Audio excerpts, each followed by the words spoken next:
And now, the OC16 original program, 808 Ghosts Paranormal Investigation Team. This time on 808 Ghosts, you'll get to know the team as they're interviewed by Honolulu Magazine at the infamous Morgan's Corner. Shortness of breath, you felt the air was a little less in that corner over there. Then, a call from a heavy metal guitarist trying to keep it going brings the team face to face with voices from the grave. Okay, we got it. And could this be the spirit of a dead prankster?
Can you give us your name and spell it? My name is Alexis. Charlie. My name is Charlie. My name is Alexis. I'm Dave. I'm Christine Hitt from Honolulu Magazine. I heard that Dave was part of 808 Ghosts. I looked at the website, thought it was very interesting, and we were actually doing the October video on Morgan's Corner, so I thought it would be a great time to come together. I'm one of the founders of 808 Ghosts with Alexis. Well, she's always had interest in paranormal. I just kind of got into it after recent events that happened in my life. So we kind of got together and started this group. I kind of feel connected, I guess, because I am Hawaiian and I feel like I am part of the land, and these are all my ancestors here, so. And what do you do with the team? I am the tech manager. I handle all of the equipment, cleaning, making sure it's all nicely working and running and well charged. I am the psychic investigator for 808 Ghosts Paranormal Investigation Team.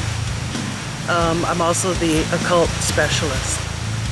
We're out here at Morgan's Corner. To me, Morgan's Corner is total legend. Although something did happen to a woman, she was beaten, hogtied, and left to die. They didn't find her for like 3 days. And I think the tragedy here is that she's become a ghost story. My name is Jason Harper. I'm the creative director of Pacific Basin Communication. Our October issue of Honolulu Magazine is going to be ghost stories. All kinds of encounters and stories that we've all shared, and it's something that kind of binds all of us together. Charlie, you got the DVR? Yes.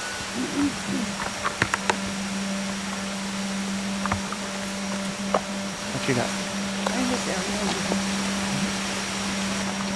Christine felt something when she was in that corner over there. Weary? Yeah, when we were up there, I just felt like shortness of breath, like there was less air. The shortness of breath, you felt the air was a little less in that corner over there. Oh yeah? Where you guys were at?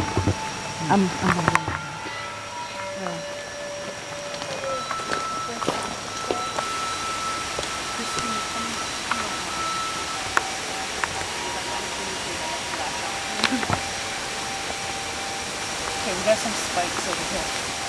It went up to 8, and then it fled, went up to 5, and then it fled. Really?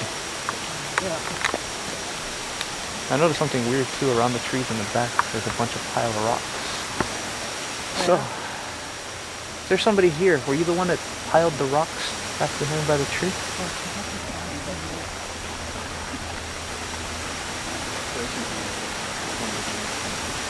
It went up to 8, went back down to 1, and then it went up to 5, and then it went back down to 1. Like point?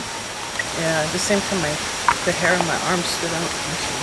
What happened? It went to 5 points? It actually went up to 8, and then it dropped down to 1, and then it dropped and went back up to 5. This is an EMF meter. That means electromagnetic field, and what it does is it picks up what I call ghost voltages. It can come off of electrical wires, and the theory behind this is that when an entity is trying to manifest, it puts out some type of electromagnetic waves. Now, Lexi has a DVR, digital voice recorder, and what we use this for is we ask questions of whatever paranormal entity might be out there. So she'll ask things like, is there anyone here with us tonight that doesn't belong to our team? Can you state your name? Stuff like that. So Lexi and I will work in conjunction. Elena will work in conjunction together, so. It's actually dead here. What we're looking for is a major spike, hopefully going up to a 1 point something or higher. I had a great time tonight. I'd like to thank 808 Ghosts for giving us a fantastic evening. It opened my eyes to a lot of things that I didn't know about this part of the island and about stories that I grew up knowing my whole life. I really look forward to seeing the show. It was a great time. Thank you.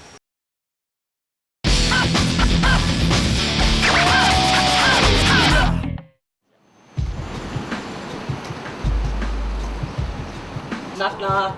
Hello. Hey, man.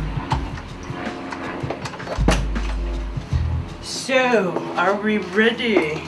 Yeah, we gotta go over, I guess what we're gonna do, how we're gonna break up teams, and Let's see. Well, we show up at 9 o'clock. 8:30 we're meeting, right? Kahala? I was thinking like 8:15 because we have to go over stuff with Lexi. Okay. And I'm thinking, because she's, training, maybe she should just stick with either you or me all night and not really have to do anything. But yeah, give her a chance to work with some of the instruments, EMF detectors and stuff. Okay. What I was thinking maybe for this one is different from our previous stuff, is we break up in teams of 2. So me and Charlie, you and Lex, and we'll just rotate them, however I do it. Okay. Okay. So I'll tell everyone 8:15 we're gonna meet. Okay. Another thing, Dara's brother's coming along. I said, okay, like executive decision. He's been interested in paranormal, occult things all his life. You should like him. He's a Cancer, so you guys would get along. Would you mess with Matt? Yeah. Devin is a big jokester. Devin is my brother-in-law, and he grew up, he's a local boy, and we all grew up seeing things running through hallways, and, we're all pretty much in tune with our land. We have some new equipment. I know you have new stuff too. I'm gonna bring a power generator in case we set up outside. Well, we'll go over it today when we go for the tour. The outdoor ceramics room where it's the creepiest. So we're headed over to Diamond Head. We're gonna meet Derek Haterman, guitar player for heavy metal band Crucible. Basically, his house is a hippie house.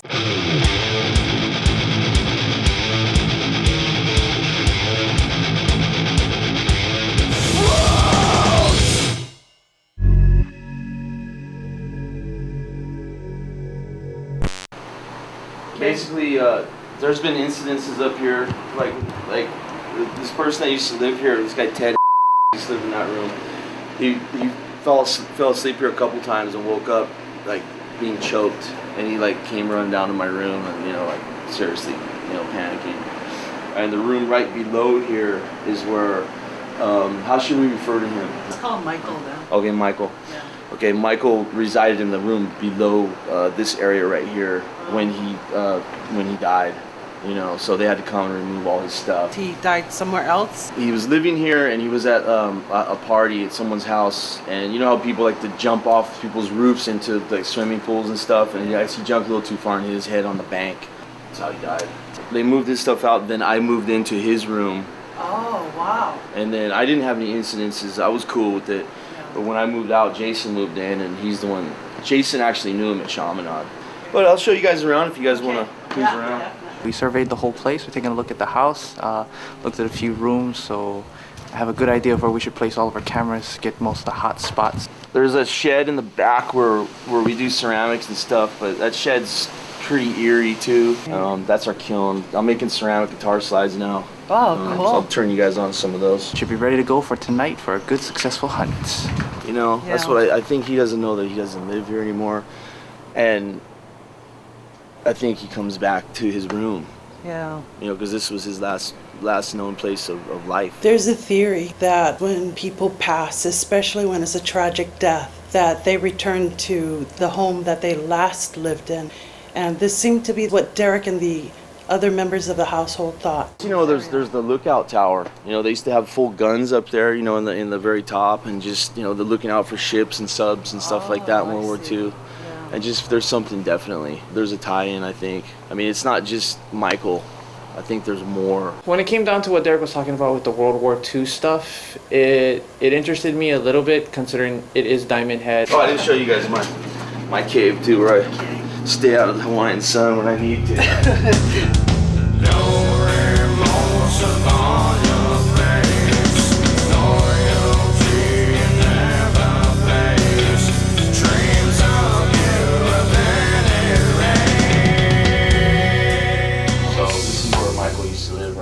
It was weird when Jason moved in, just out of the clear blue. Hey, bro, do you ever know that guy Michael? I don't know why I said it, because I didn't know him. He's like, yeah, why would you ask me that, dude? He goes, yeah, I know him. I go, well, you know, he used to live in your room, and he passed away. He's like, dude, why are you telling me that stuff, dude? Oh, wow. And like within like a day after that, he was walking down the stairs, and he said he pushed him down the stairs.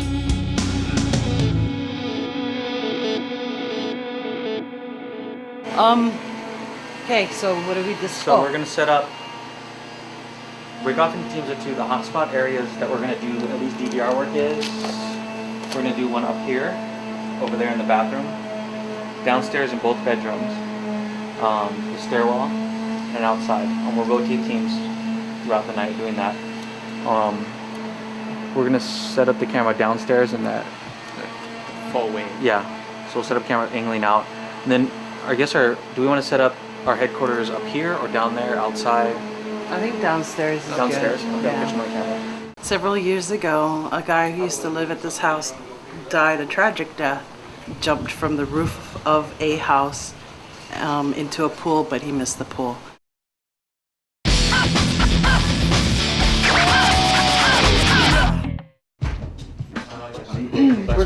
We're setting up headquarters.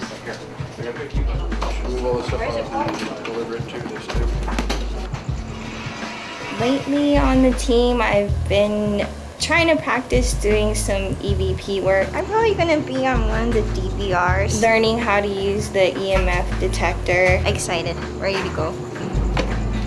Walkie-talkie. Devin was kind of cool, working with Devin. I was kind of interested in the way that he did investigations. One of the co-founders is my sister-in-law.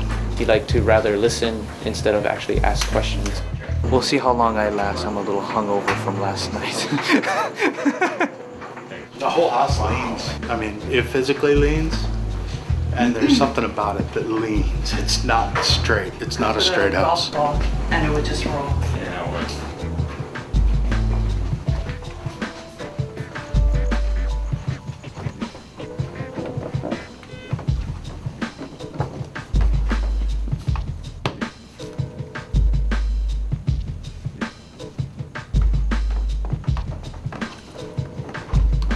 EMF stands for electromagnetic field. An EMF meter measures the electromagnetic field around a certain area, and high levels can cause uneasiness in a person.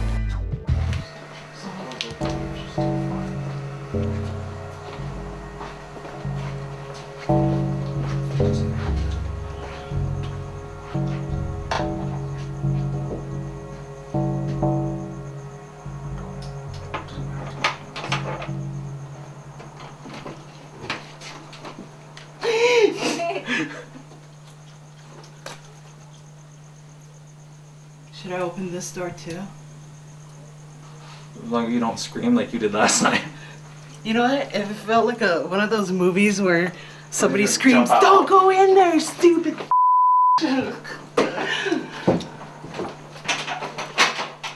Dude, Derek's room? Yeah.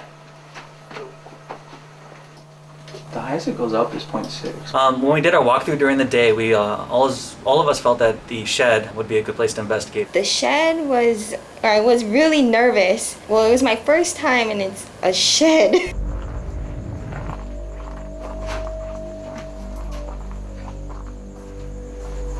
Was the second time that happened? Mm-hmm. Right there, right where she's standing. That's the second. What are you getting? Same, 0.2, 0.4. Can you, just write down that the cell sensor at the door of the greenhouse.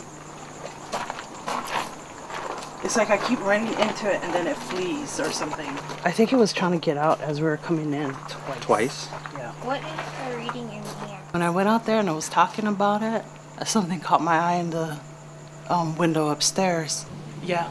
Yeah, that's the only room that we haven't been in yet too. Because another roommate opened up his room. I went in there earlier too. That's the only one. That's the one room that we have not gone into at all. And there's something up there. That room was actually barricaded earlier, and that's where it was. It was looking at me from the window.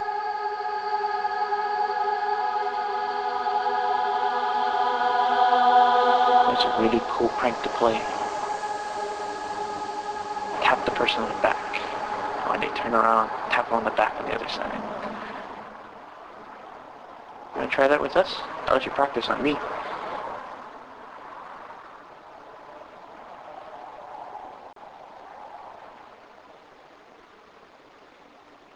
Not here to hurt you or anything. We just want to see what happens. What is that noise? Hey, Lex. Yeah? I'm gonna leave the blinking one, the EMF detector, by the door.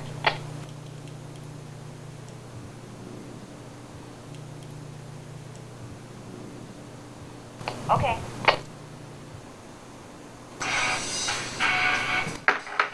Oops. Sorry, excuse me. Yeah. Lex, when you're done, we can go into Michael's room. They're gonna open up. What? They're opening up Michael's room that we're trying to get into, so we can send a team up there. Okay, so what do you want me to do? Do you want to send a team into the room? I don't think we have to have FEMA here. We don't have to have a what?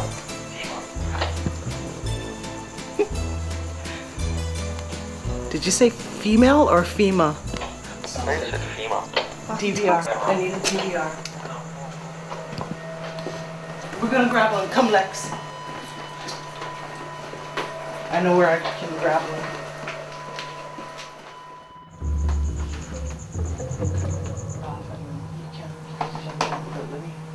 Let me do this. Yeah, so we got inside. What do you think of that? Huh? Okay, I want to know who you are. Just tell me your mission.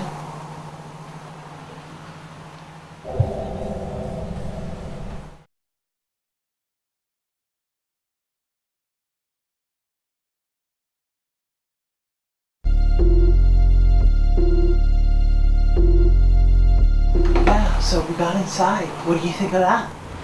Huh? Okay, I want to know who you are. Just tell me your mission.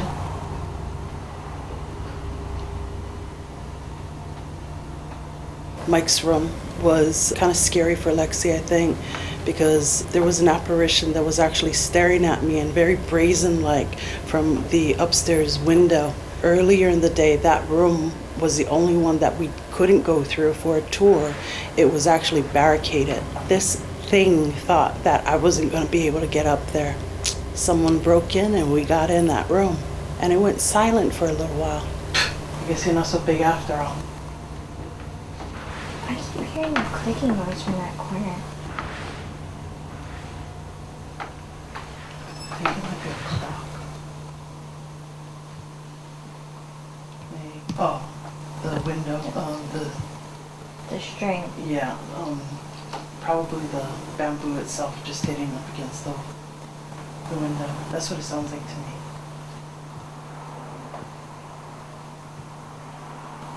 Okay, well, can you do something? Can you move something? I had a personal experience in Mike's room. You didn't hear that, like, whisper? It was like right over my shoulder. Just now. Back Well, there? back No, I here. didn't hear that. What did you hear? It was a whisper of something, like, not a breath, but it was kind of airy. I heard like, and it was pretty distinct. I could make out what it said. And it sounded again right by my shoulder, right in my ear. It was "get back." It was like a really airy whisper, like I can't even try and say it.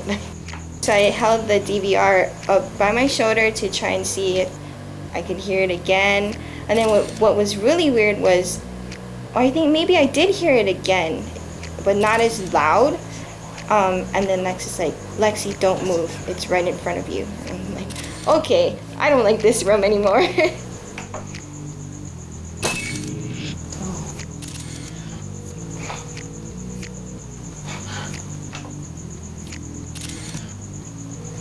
Yeah. I'm standing in front of you and I didn't even know it.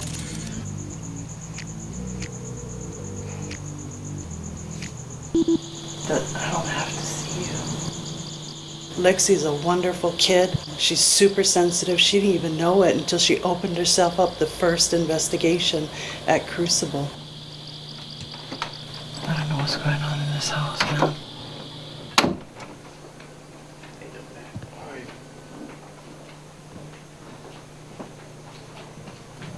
Come on out, see if we can get choked. Charlie got real comfortable on the couch and just kicked back and seemed to enjoy it. The story in the house was that when someone would fall asleep on the couch, they would feel the presence of a spirit or something choking them or pressing down on their chest. And that's what we wanted to recreate. For me, I'm always trying to get some kind of paranormal experience, whether it's visual or them touching or whatever it is. But I know for Lexi being at the first hunt, she was really freaked out and she was scared. I don't want to go back in there. But I needed like a guinea pig to come in there. I'll go, but I can feel them following me, so Yes, Lexi was bait for the ghost. I'm kind of curious too.